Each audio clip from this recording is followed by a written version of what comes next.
Halo semuanya, pernah nggak sih kalian ngebayangin gimana caranya manusia mencoba memahami bahkan memprediksi kekacauan dunia ini lewat data? Nah, di pembahasan kita kali ini, kita bakal membedah hal itu. Panduan kita hari ini adalah sebuah teks yang luar biasa tajam dari David A. Friedman, judulnya Statistical Models, Theory and Practice. Secara khusus, kita bakal fokus banget membahas salah satu alat matematika paling revolusioner yang pernah diciptakan. Ya, kita bicara soal garis regresi.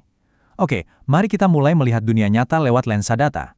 Kita mulai dengan pertanyaan simpel. Kalau seorang ayah punya tubuh yang sangat tinggi, apakah putranya udah pasti bakal lebih tinggi dari dia? Atau kebalikannya, kalau ayahnya pendek, apakah anaknya otomatis ikutan pendek? Ya, di dunia nyata, genetika manusia itu nggak bekerja kayak garis lurus yang kaku, di mana A udah pasti menghasilkan B. Ada variasi, ada kejutan genetik, dan ya, banyak banget faktor lainnya. Tapi di tengah semua ketidakpastian individu itu, sebenarnya ada pola tersembunyi yang sangat kuat, asalkan kita melihatnya dalam skala besar. Nah, untuk menemukan pola itu, kita butuh alat yang tepat.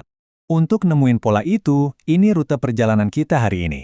Kita mulai dari memprediksi rata-rata tinggi badan, kenalan sama garis regresi, korelasi, hukum Hooke, bedanya parameter sama estimasi, sampai ngulik kebenaran di balik residu. Bagian pertama, memprediksi rata-rata tinggi badan. Mari kita balik ke tahun 1903 dengan eksperimen ayah dan anak yang sangat terkenal.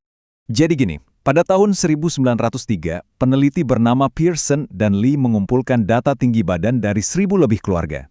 Dari data yang masif itu, mereka nemuin kalau rata-rata tinggi para ayah adalah 67,7 inci, dan rata-rata tinggi para anak laki-laki sedikit naik, jadi 68,7 inci. Dari ribuan titik data yang acak dan tersebar itu, muncullah pahlawan kita, garis regresi.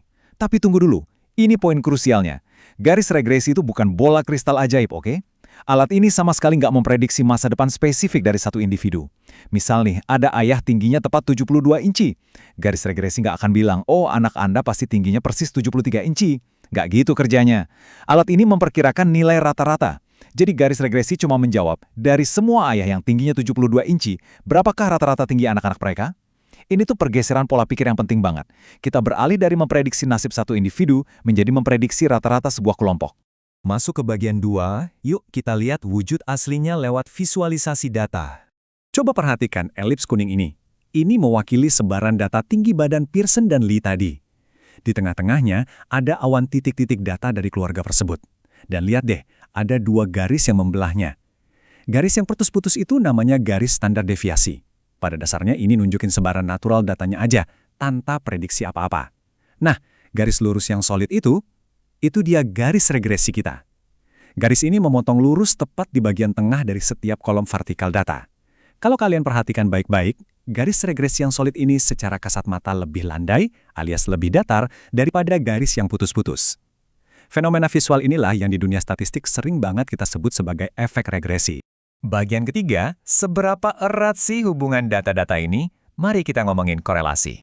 Korelasi itu pada dasarnya adalah metrik buat ngukur seberapa nempel sih data kita di sekitar garis prediksi. Bandingin deh dua gambar ini. Di sebelah kiri korelasinya 0,50, bentuknya menyebar, longgar, mirip awan yang membulat. Ini persis kayak data ayah anak dari Pearson dan Lee tadi, cukup acak kan?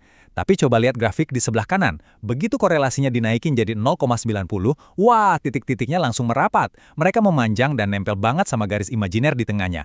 Intinya, ketika nilai korelasi semakin mendekati 1, dunia nyata ini rasanya makin patuh dan nurut sama garis prediksi matematika yang kita bikin.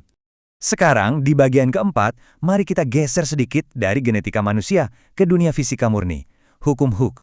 Kita punya eksperimen klasik dari kelas fisika di UC Berkeley pakai kawat piano dan pemberat. Coba lihat tabel di layar. Tiap kali beban ditambah, kawatnya merenggang. Kalau kita hitung pakai metode kuadrat terkecil, yaitu teknik buat nemuin garis yang paling pas untuk sekumpulan data, garis regresinya itu memotong di angka 439,01 cm. Ini adalah tebakan panjang awal kawat pas gak ada beban.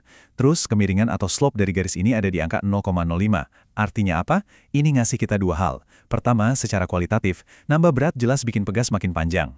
Tapi yang kedua, secara kuantitatif, tiap nambah 1 kg berat, kawatnya melar rata-rata 0,05 cm. Keteraturan malam yang rapi banget kan? Bagian kelima, ini agak filosofis sedikit. Kita akan membedakan apa itu parameter dan apa itu estimasi.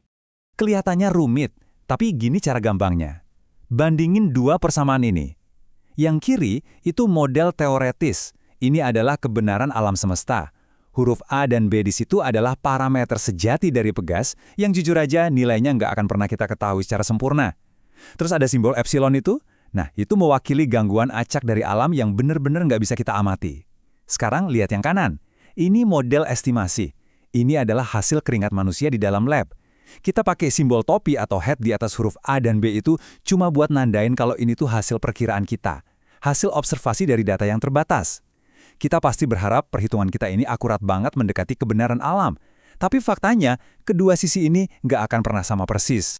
Dan akhirnya bagian keenam, dari ketidaksempurnaan hitungan kita tadi, kita masuk ke kebenaran di balik residu. Di sini Friedman ngasih peringatan yang keras banget. Estimasi itu bukan parameter, dan residu itu bukan kesalahan acak. Ingat epsilon tadi, gangguan acak dari alam semesta itu rahasia, kita nggak bisa lihat. Tapi residu yang dilambangkan pakai huruf E kecil, itu adalah sisa melesetnya hitungan kita, dan ini bisa kita amati. Residu itu cuma jarak yang berantakan antara kenyataan di lapangan dengan garis tebakan terbaik yang bisa dibikin sama otak manusia.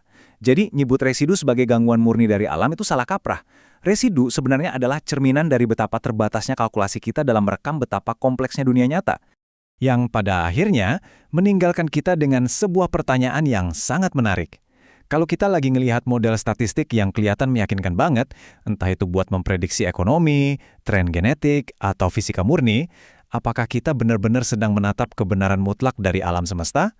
Atau jangan-jangan kita cuma lagi mengagumi karya seni prediksi buatan manusia yang ketidaksempurnaannya diam-diam ngumpet di balik angka residu?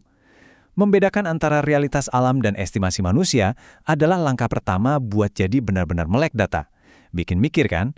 Terima kasih udah ngikutin pembahasan yang lumayan dalam ini bareng saya. Teruslah penasaran dan sampai jumpa di pembahasan selanjutnya.